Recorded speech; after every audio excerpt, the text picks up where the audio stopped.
to the sound of my voice. All right, stop. Stop. Get on your knees. Stay there. Put your hands behind your back. Put your hands behind. Yeah, in just a second, all right? Give me a second. All right. What? All right. That's not it. All right. All right. Look at me. Okay. Listen. Here's what happened. I don't want to hear. All right.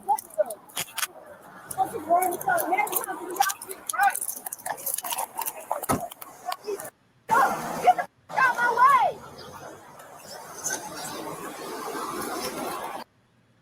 All right, peace and blessings, peace and blessings. All praises to the Most High.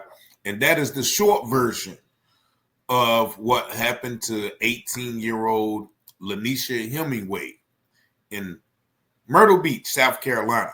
You see her getting pulled out of her car at gunpoint and forced to get on her knees, handcuffed, all because the officers failed to properly investigate what they were calling a stolen car, in which they stopped her. Now I'm going to play you this next video that literally you can hear the officer say, even before her gun is drawn and she orders La'Nisha out of the car, that's not it.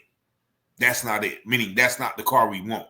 So ask yourself, why would this officer and these officers proceed to humiliate and denigrate this young black woman, even when they know that the car that she's in is not stolen? Take a listen.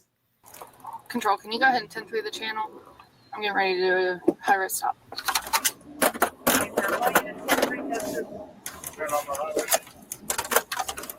Turning now, I'm trying to get up to it.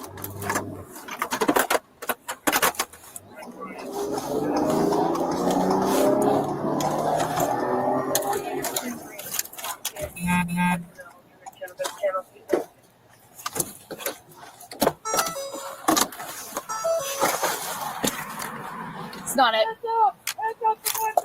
Show me your hands. Show me your hands. Now you heard the cop, as soon as she get out of the car, say it's not it. Driver, use your hand to open the door. Use your hand to open the door. Show me your hands. Show me your hands. Show me your hands. Step out of the car, face away from me. Face away from me. Face away from me. Show me your hands. Walk back to the sound of my voice. Walk back to the sound of my voice. Walk backwards to the sound of my voice. All right, stop. Stop. Get on your knees. Stay there. Put your hands behind your back. Put your hands behind your back. Yeah, in just a second, all right? Give me a second. All right. What? All right. Stand up. Inside the vehicle, stop. Where you at? We're at Circle K, 46 South. All right. I'm confused. So we got a hit that your car was stolen. The hit that my car was stolen. Yes. Y'all can put my registration in and everything. Okay. All right. I'm only 18. Y'all can do this, and then y'all put a gun down on me. stolen. How my car, bro? Let me call my mama. Let me call my mama. Did y'all even read the tags? No, y'all did not. Let me call my mama. And y'all got me in handcuffs. Like Give me a second. And then gonna tell me to get down on my knees. This car is stolen. Y'all got me up. That's not it. All right. All right, shit. Listen. Y'all got me up. Okay. Listen. Here's what I happened. don't want All right. to let me go. What's the wrong with y'all? Man, y'all do y'all right. Get out my way.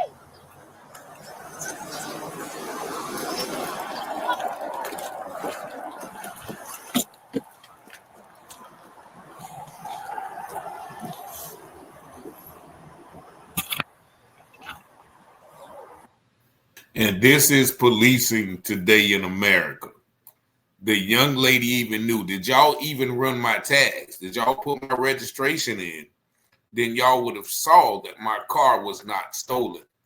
But even though you heard the officer say that's not it, these officers still proceeded to kidnap, to threaten, to assault this lady by pointing a gun at her, to demean her by having her kneel down in traffic, be handcuffed, and be being detained, all because these police officers were too lazy, too ignorant, too stupid to do their job. Fortunately, Ms. Hemmingway, to my understanding, and her family has filed a lawsuit against the Myrtle Beach Police Department. And if I'm not mistaken, they had settled for about $250,000. But beforehand, this is her lawyer at a press conference with their family explaining all of the wrongs that these officers did to our young, beautiful black sister. Tag for a stolen vehicle. That vehicle was allegedly a Challenger, and a silver Challenger at that, with a different license plate tag. La'Nisha's driving to go hang out with some friends to celebrate senior week, and she's pulled over. If you notice on the video, the first thing that Officer Kayla Wallace references is, "That's not it." Despite that, guns were still drawn on her. She pulled out her vehicle. She's told to walk backwards to the sound of her voice with guns drawn on her. She was never even asked for her license and registration, the common decency that you would see somebody have when they are generally pulled over. And these photographs we have are because she wasn't treated with the decency of the beautiful young soul that she is when she was pulled over, so that the media and people can see who she was. Of course, she was not treated with that dignity. She was not treated with that respect. And she's forced to drop on her knees with shorts on the side of the street with traffic ongoing. And from there, Ms. Hemmingway, she complied, but she's of course traumatized. She's scared for her life. One wrong move, she could be gone with these guns drawn on her. And following her arrest, she put in handcuffs. They eventually let her go. Not once did they even ask her name. Nobody gave her a report. And she was left angry, traumatized, not knowing what to do. And when she went to her family, thankfully her mother and her grandmother and her aunts, they came to the city of North Myrtle Beach to get some answers to figure out what happened. And a report really wasn't generated in this until over a week later. Not once was a report generated, despite there being public contact laws for law enforcement departments. Whenever they make contact with a citizen and there's not an arrest or detainment, they're supposed to get that information and give a citizen a report. That did not happen here. And here's where we are now. What we're seeking is full justice and accountability for everything that La'Nisha has gone through, this traumatizing experience that is sticking with her today. And she's going to have to relive for the rest of her life, unfortunately. And on top of that, there needs to be a complete training of the law enforcement department on citizens' interactions and lawful stops. When you draw a weapon on somebody, in today's climate too, with open carry, constitutional carry, you don't know what you're going to come into. Any one wrong move could be a death, and a life and death situation. So there needs to be a complete overhaul of the training, and there needs to be some accountability with the license plate reader technology that the city is utilizing. If this is AI driven, I mean, you would think that the first thing you would do is check the license plate. In fact, on video, La'Nisha, who just turned 18, you hear her ask the officer, "Did you even check my license plate?" before they made an arrest, before they pulled her out the vehicle. That should have been done immediately. And then they should have went to her vehicle and asked, "Hey, will you step out?" So I know that some of her tribe, her village, was to speak about from a personal, familial perspective of what La'Nisha has gone through and who she is as a person. So I'll step aside from there, and then we'll take some questions from the media if y'all have some. All right, so we can basically stop it right there because the lawyer did an outstanding job of articulating everything that was wrong with that stop. She was not even questioned. Her license or nothing was ran after that. Not even given an apology. And you see her, rightfully so, stepping away, anger. And I mean, get out of my way. You know what I'm saying? Get y'all stuff together.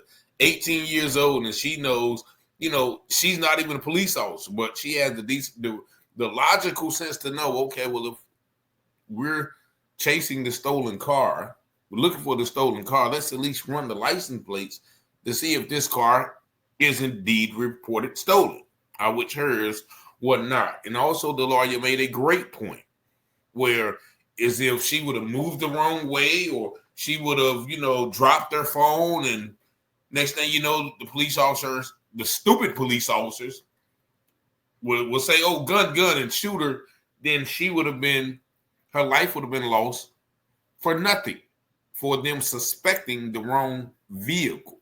And even at that point, even if she just say, no, I am not turning around, I'm not getting on my knees, what do you want? She has every right to ask that in this situation because she would completely be in the right. And then the police officers probably would jump on her, slam her, and do all sorts of things to her. And then they would charge her with obstruction or something of that nature when they were in the wrong to begin with. So that is why the Otha Wallace case, is so crucial when we talk about the right of a citizen to resist unlawful arrest and unlawful detainment. Where do those lines blur? When police officers somebody wrote me a letter today, and I might read that open letter. They are road pirates, and they say that the cap on a police officer's IQ, I think, and I'm not sure if this is true, is 104 or something like that. Meaning they don't want them to be too smart, And once again, I don't know if that information is true, but this is definitely an example of just idiot police officers doing a terrible job in putting their lives in danger because, people are, some people won't stand for it. Some people won't stand for it, not only their lives, but innocent people's lives, because once again, the first wrong move, and then she could have been riddled with bullets with guns already drawn out her. Instead of them stopping the car, walking up to the car, hey, let me see your license and registration. Is this your car? Like they normally do. That could have easily been resolved. Like the officer on the second table. Well, I'm going to make a high risk stop. Why is it high risk? You're making it high risk by pulling out guns. So, man, y'all let me know what y'all think about this video in the comments. Shout out to the little sister for keeping her composure. Hopefully, this incident doesn't further traumatize her. But I best believe you ask her about, her feelings towards police. She's going to give you a different perspective because of the way she's handled, which means our experiences shape our reality, shape our perspectives on how we see things. So y'all let me know what y'all think in the comments. 919-587-7782. As always, thanks for watching, liking, sharing, and subscribing to the channel. And peace and blessings.